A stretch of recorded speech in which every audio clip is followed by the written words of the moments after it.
Good evening, everybody. I hope everyone's doing well. For this week's video, the poem that I'm going to read is based off a prompt from the poetess Cora Lynn, and it goes something like this: Chasing Eden, the idea that a specific place brings joy by thinking about it and seeing it in photographs.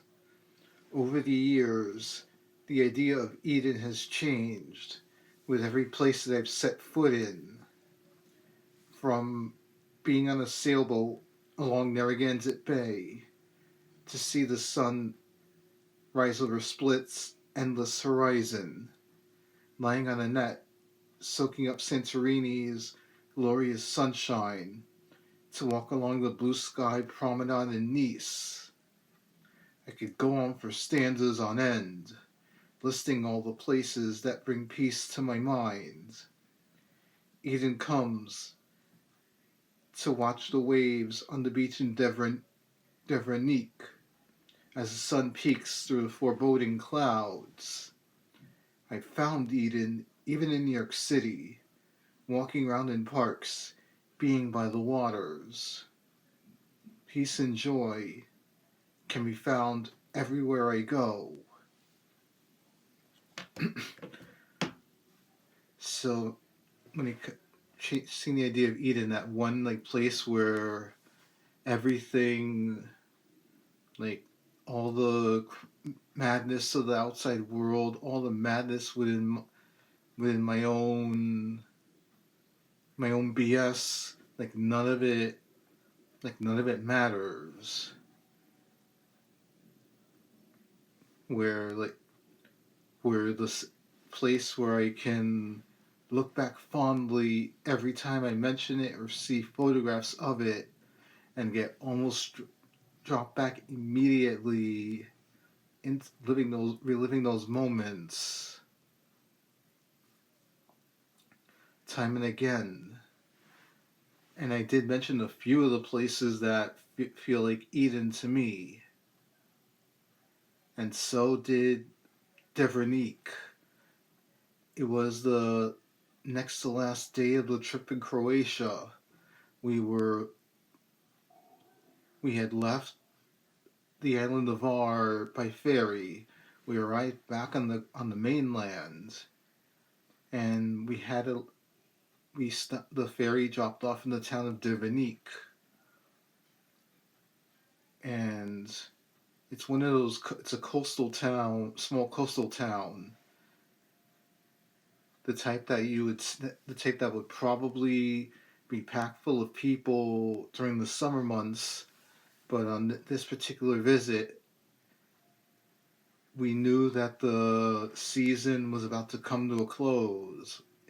In fact, it was going to be closing down within the next day or so.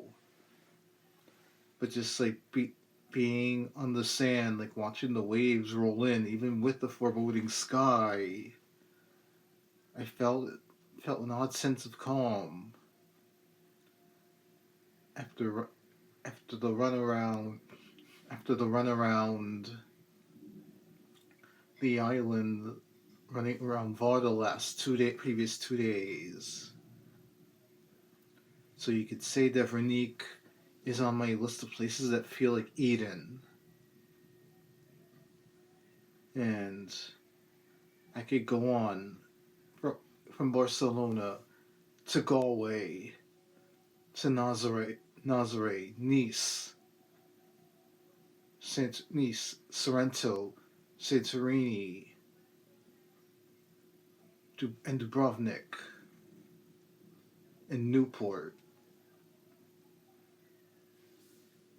I generally, if it has a body of water beside it, it's gonna feel like a joyous place to me.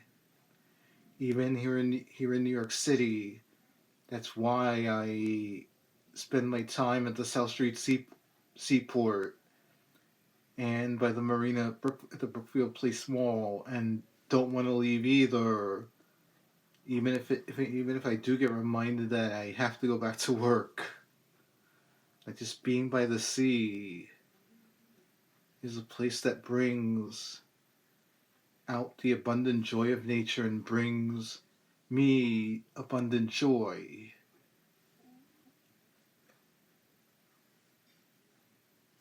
And I tend to find places of joy in everywhere that I go. It's that inner optimist that refuses to stay silent, even if like the inner critic and the raging cynic tend to show themselves a lot more often in the world than in the world. Eden is something I'm in constant search of.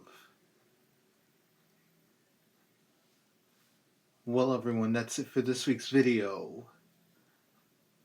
Next month is NaPoWriMo, National Poetry Writing Month.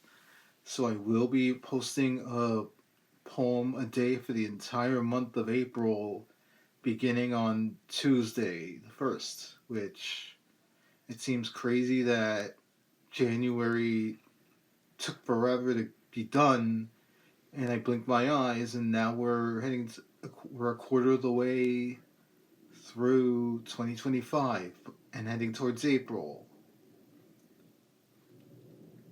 So the video, like, it's gonna be a bit touch and go over the next month, because the poem a day is gonna probably be coming at different points during the day. I'll pop in here and there for the month. But let's just say I'll be back to like my normal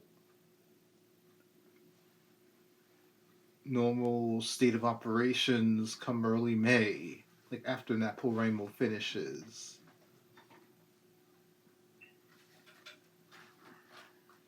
But at least for right but at least for right now, I hope everyone has a wonderful evening, and that that all of you enjoy your Friday and your weekends. And we'll talk again soon. Good night, everybody.